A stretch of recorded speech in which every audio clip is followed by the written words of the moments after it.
Bonjour, je m'appelle Roland Van Hout et je viens témoigner devant vous de la guérison de ma souffrance que le Seigneur, dans sa très grande grâce, m'a ôtée.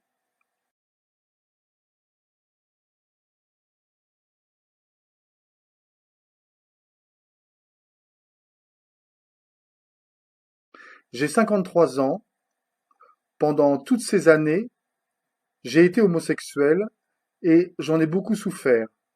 Je n'ai pas pu trouver dans ce mode de vie et ce mode de fonctionnement le bonheur, et cela est devenu vraiment pour moi une obsession et une très grande douleur.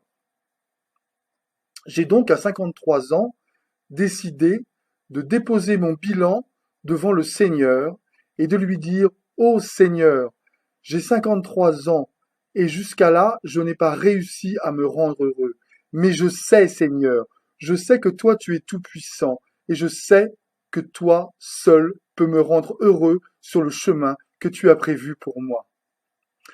Je fréquente depuis des années un groupe chrétien charismatique qui s'appelle Paris Tout est possible et qui est dirigé par le pasteur Carlos Payan. Le 29 mars 2013 a eu lieu à Orsay un séminaire des hommes, où les hommes se sont rencontrés pour échanger la parole de Dieu, pour prier et pour louer.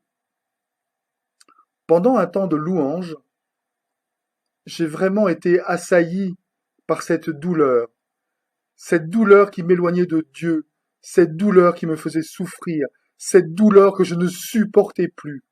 Alors là, au comble de la douleur, j'ai hurlé à mon Père du ciel. J'ai hurlé à mon Père du ciel: Seigneur, si tu ne fais pas quelque chose, je vais mourir. Telle était ma prière. Et c'est à ce moment-là, même si je n'ai pas tout senti tout de suite, mais c'est à ce moment-là que le Seigneur, dans sa toute-puissance, n'a pas voulu que je meure. Il a voulu que je vive. Il a voulu que je sois à la tête. Il ne veut pas, il n'a pas voulu que je sois à la queue. Il a détruit mon homosexualité. Je suis rentré chez moi. J'étais très fatigué et je ne me suis pas rendu compte tout de suite de ce que le Seigneur avait fait. À ce moment-là, je suis entré avec le Seigneur dans un temps de reconstruction. Parce que, comme vous le savez, mes frères et mes sœurs, le Seigneur, le Seigneur, quand il commence quelque chose, il le termine et il ne s'arrête jamais. Je suis donc rentré chez moi et j'ai continué à vivre ma vie normalement. Mais je sentais que j'étais différent, qu'il y avait des choses qui étaient complètement changées en moi. La chose que le Seigneur a changé en moi et qui m'a le plus troublé, c'est qu'en fait, il a mis dans mon cœur d'homme un désir de femme, un désir physique de femme que je n'avais jamais eu pendant 53 ans. Cela m'a beaucoup troublé, cela m'a beaucoup ému, et en me révélant ce que le Seigneur a fait pour moi, il m'a tout simplement montré qu'il y avait un autre chemin pour être heureux, un autre chemin pour aller vers lui. Et c'est à ce moment-là que vraiment, que je me suis vraiment mis sur le chemin, que j'ai pris ma croix sur mes épaules et que j'ai décidé de suivre le Seigneur.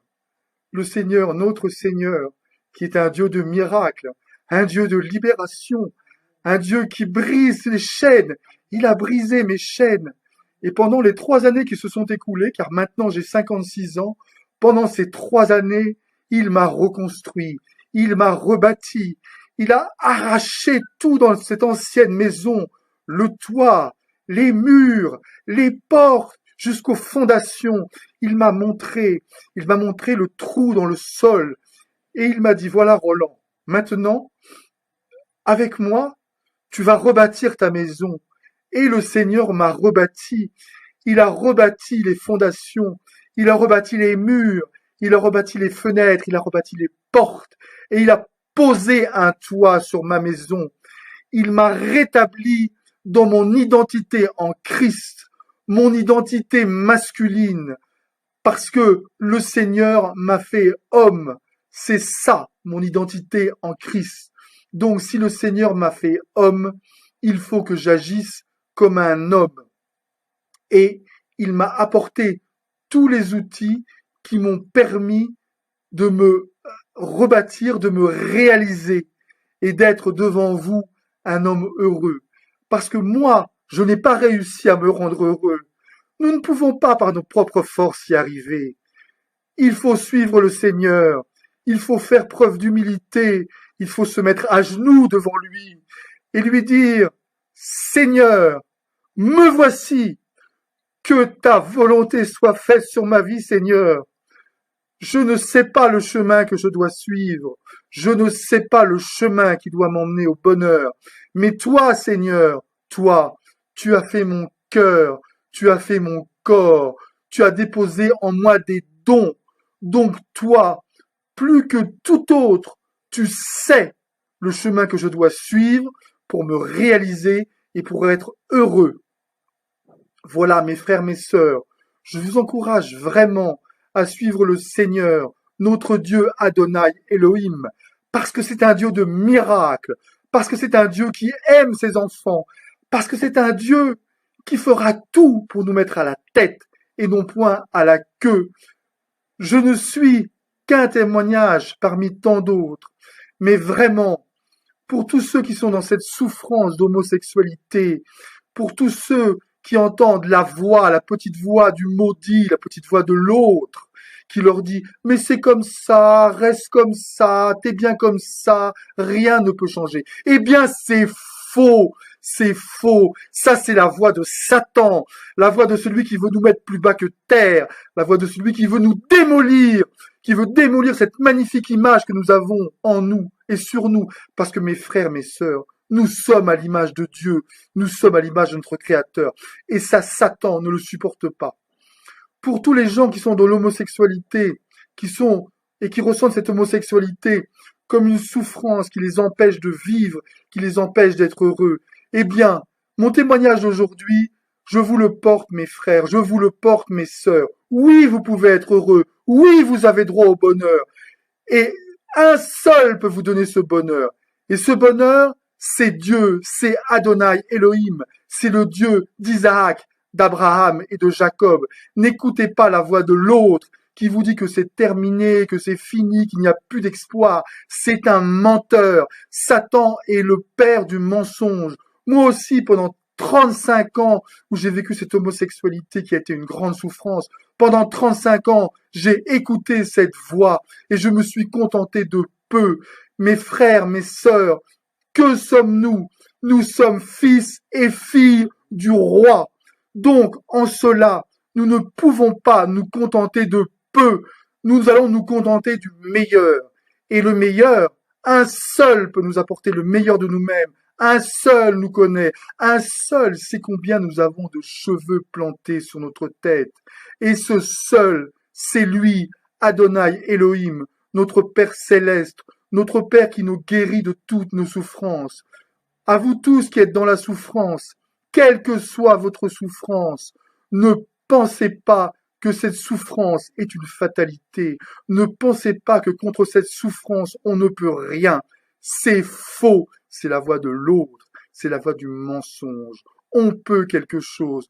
Notre Dieu est tout-puissant. Nous le chantons, nous le louons, nous le glorifions, nous l'élevons, nous le sanctifions, nous le bénissons, parce qu'il est tout ça. Et lui seul est tout ça. Maintenant, mes frères et sœurs, maintenant je suis heureux. Maintenant le Seigneur m'a rétabli dans mon identité d'homme. Il m'a tout redonné, tout ce que l'autre m'a volé, toutes les années que la sauterelle a dévoré. Eh bien, mon Père céleste m'a tout redonné. Et s'il m'a redonné à moi, il peut la redonner à vous tous, mes frères, mes sœurs. Je vous encourage à le suivre, à l'aimer. N'ayez pas peur, son joug est léger. Prenez votre croix sur votre épaule et suivez le Seigneur. Et maintenant, pour terminer ce témoignage, j'ai le grand plaisir de vous présenter, la fille du Seigneur. Voilà, voilà, c'est la fille du Seigneur. C'est la fille que le Seigneur a mis sur mon chemin. C'est l'achèvement et l'accomplissement dans la restauration de mon identité d'homme. Je suis marié, j'ai épousé Françoise. Françoise est une grâce du Seigneur. Toutes les épouses sont des grâces du Seigneur. Ne désespérez pas. Continuez à vous battre jusqu'au bout. Soyez comme le Seigneur. Le Seigneur, lui, que fait-il? Il ne lâche jamais. Eh bien, face à la tentation, face à Satan, ne lâchez jamais. Soyez comme lui. Plus vous serez comme lui, plus vous vous approcherez de lui et plus vous serez heureux. Et pour terminer, parce que j'aime chanter la louange du Seigneur, je veux terminer ce témoignage en vous encourageant encore et en vous chantant. Ce n'est pas moi qui vis, ce n'est pas moi qui vis, ce n'est pas moi qui vis, c'est Christ qui vit en moi. Ce n'est pas moi qui vis, ce n'est pas moi qui vis, ce n'est pas moi qui vis, c'est Christ qui vit en moi. Voilà, frères et sœurs, soyez encouragés, que ce témoignage soit comme le baume de Galahad sur votre cœur, et qu'il vous dise surtout, inscrivez au fond de votre chair, dans tout votre corps, que rien n'est impossible à Dieu.